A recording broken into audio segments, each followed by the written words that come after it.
नमस्कार दोस्तों, स्वागत है आपका एक बार फिर से आपके चैनल ओजेड एस्ट्रो दिनेश में। दोस्तों, आज मैं चर्चा करूंगा आपके 10th हाउस पर, आपके कर्मा पर।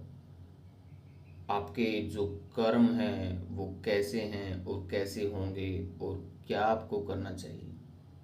देखिए, आजकल एक माहौल चला हुआ है, एक ट्रेंड चला हुआ है। सबसे पहले उस ट्रेंड पे चर्चा करेंगे। वो ट्रेंड क्या है? हर कोई अब सोचता है कि मेरा एक स्टेटस हो, मेरी एक पहचान हो, लोग जाने, मेरा लोहा माने। चाहे वो धरातल पर मतलब कि कुछ करते ना हो, लेकिन उनको भी ये चाहिए, उनके जो डिज़ायर्स हैं वो चाहते हैं कि हमारी ये फुलफिलमेंट हो। आसपास में इधर उधर हमें जाने, किस चीज़ के लिए जाने, उनको ये तक भी अभी तक नहीं पता है कि तुम ऐसा क्या करते हो कि जिससे तुम्हारी पहचान हो। क्योंकि बुद्धि का विकास भी बहुत ज़रूरी होता है।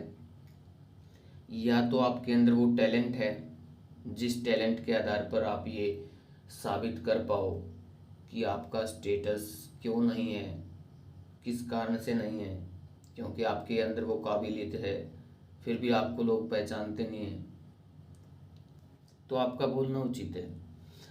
आप फिर डिज़ायर्स को फुलफिलमेंट के लिए ही कुछ एस्ट्रो वास्तु के टिप्स अपनी लाइफ में यूज़ करके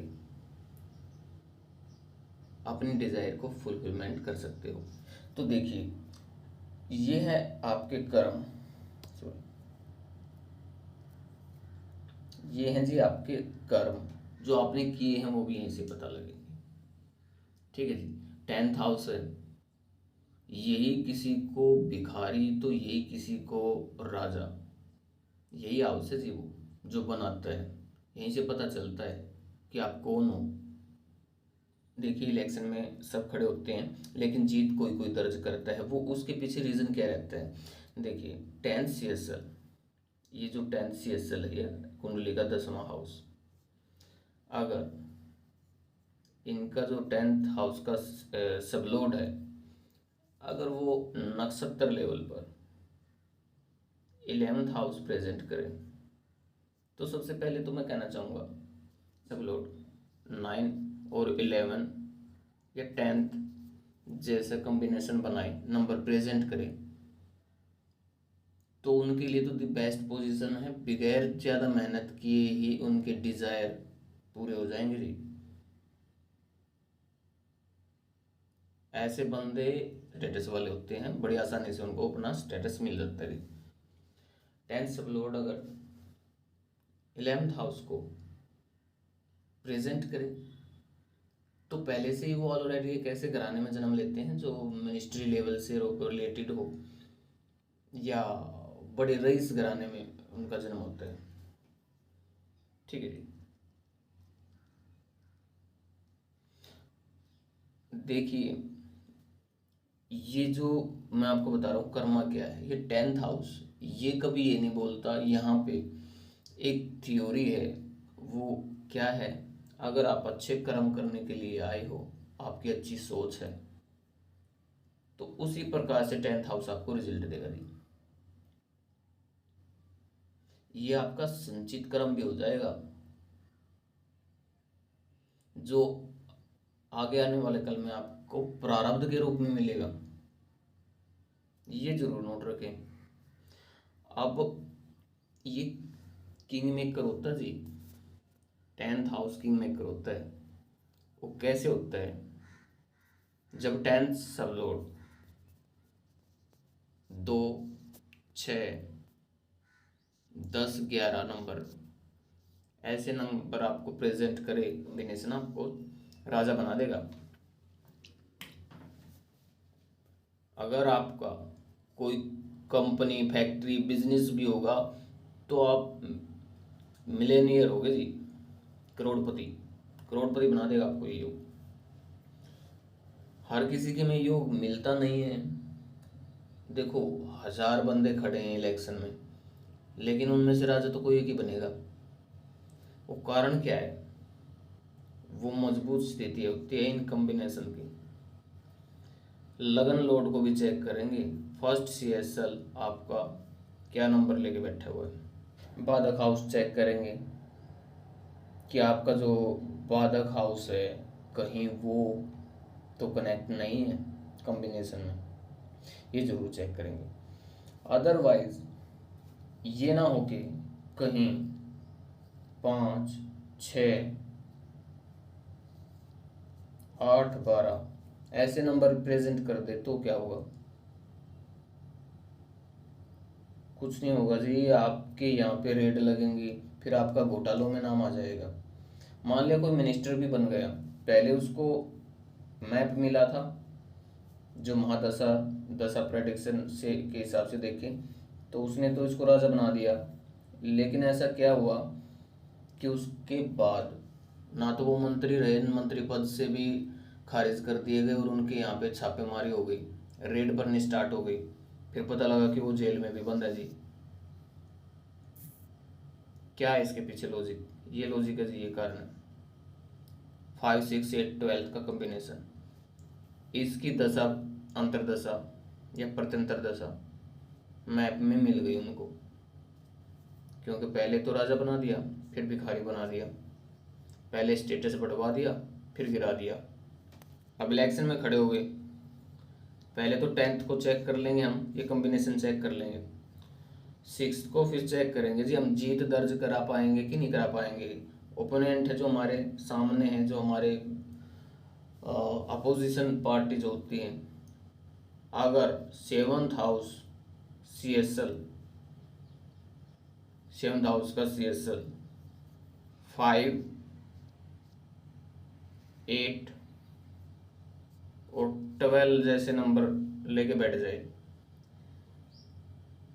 तो 7th हाउस यानी कि आपके सामने वाला जो विरोधी आपके उसमें खड़ा हुआ है, अपोजिशन पार्टी जीत दर्ज करेगी जी। आप खुद से जीत दर्ज नहीं कर पाओगे, ठीक है। खुद के लिए भी चेक करना है, 6 CSL को चेक कर लेंगे। अगर 6 CSL आपका दे दिया 2, 6, 10, ठीक है जी, ऐसे नंबर आपको दिखा दिए, 11th भी दिखा दिया, तो फिर आप जीत जाओगे, फिर आपकी जीत सुनिश्चित है जी।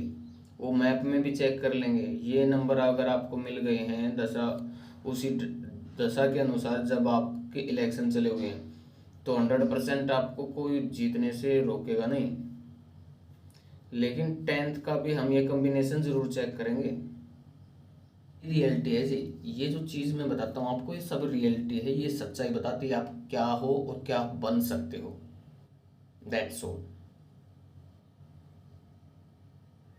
ये आपकी कर्मा अलाइनमेंट थ्योरी समझो इसको, आपको क्या कर्म करने चाहिए।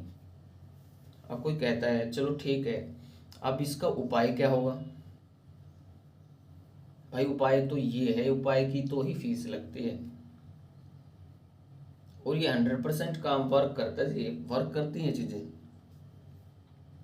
डायरेक्शन स्ट्रेंथ एस्ट्रो वास्तु के जरिए हम करेंगे, डायरेक्शन स्ट्रेंथ को हम पकड़ेंगे, ठीक है, डायरेक्शन स्ट्रेंथ को बढ़ाएंगे, इसकी जो नेगेटिव रिजल्ट होंगे उसको हम दबा देंगे घर में वास्तु के जरिए, कहीं क्लॉकवाइज स्प्रिंग लगा के। अगर कोई 8 नंबर आपको कोई दे रहा होगा कोई प्लेनेट, या कोई डायरेक्शन आपको वहाँ पे बाधा डाल रही होगी, तो उसको हम रिमूव कर देंगे। 100% वर्क करती है चीज़ें। करना है, देखो 12th हाउस है, 12 हाउस है, कोई सा भी ऐसा खाना नहीं है जहाँ से आपको पैसा नहीं बनेगा। कहीं से भी आपको पैसे सिर्फ बनाना आना चाहिए, बस अलाइन करना आना चाहिए कि कैसे क्या करने मात्र से पैसा आएगा। फर्स्ट हाउस से लेकर 12th हाउस तक हर चीज़ का अलग अलग से बताया गया है, अलग अलग से महत्व है। कई दफ़ा ऐसा होता है थर्ड हाउस, अब थर्ड हाउस से रिलेटेड कोई प्लेनेट जैसे कि सब लोड है, थर्ड हाउस का सब लोड अगर 2, 6, 11 जैसे नंबर प्रेजेंट करे आपकी लाइफ में, तो आपको थर्ड हाउस से रिलेटेड जितने भी कार्य हैं, कर्म हैं, वो करने से आपको पैसा आएगा ही आएगा, ठीक है। ये एग्जांपल भी दे दिया मैंने और ये भी बता दिया मंत्र सिद्धि से लेकर कुछ भी आपको अगर घटित कराना अपनी लाइफ में तो आपकी डेट ऑफ बर्थ के माध्यम से ही वो घटना घटित होगी। और उसमें पॉइंट टू पॉइंट ये बताया जाएगा कि कौन सा समय, कौन सी टाइम टेबल ऐसी है जो आपके लिए खतरनाक साबित हो सकती है, उसको कैसे अलाइन करना आपने। अब मान लिया किसी की डेट ऑफ बर्थ में ये लिख दिया कि भाई आज आपने बच के रहना कि एक्सीडेंटल घटना घट सकती है, और 100% उसमें ये बताया जाए कि भाई आपका मार्केस भी और आपका बाधक हाउस भी, ये दोनों इन्वॉल्व हैं उस चीज़ में, तो डेथ भी हो सकती है। तो देखिए उससे बचने का भी उपाय है अपनी तरफ से वो लाइन करना आना चाहिए कि कैसे आज का दिन को स्पेंड करें कि उस चीज़ से, घटना से बचा जाए। भैया आपको जाना ही ज़रूरी है कहीं, ऐसी हो जाए सिचुएशन तो जान से ज़्यादा बड़ी कीमती कोई चीज़ नहीं। उस दिन को आप ऐसा करो कि उस तरीके से वे में लेके आओ ताकि वो जो हाउसेज हैं आपकी कुंडली में जो प्रेजेंट कर रहे हैं आपको, उससे पहले आप उसको एक्टिवेशन के द्वारा आप उस चीज़ को वहाँ से रिमूव कर सकते हो, अपनी लाइफ से रिमूव कर सकते हो। उस कहते हैं कि वो जो महाकाल से तो कोई बचा नहीं सकता, लेकिन महाकाल की पूजा करने से ही, महाकाल की पूजा करने से ही काल से बचा जा सकता है। ठीक है जी, डीप थ्योरी है, इसको समझने के लिए आप कांटेक्ट कर सकते हो और बता दिया भी जाएगा कि भाई कौन सा समय ऐसा होता है कि कोई आपके लिए बड़ा खतरनाक साबित हो सकता है, उससे बचने का भी ट्रीटमेंट है।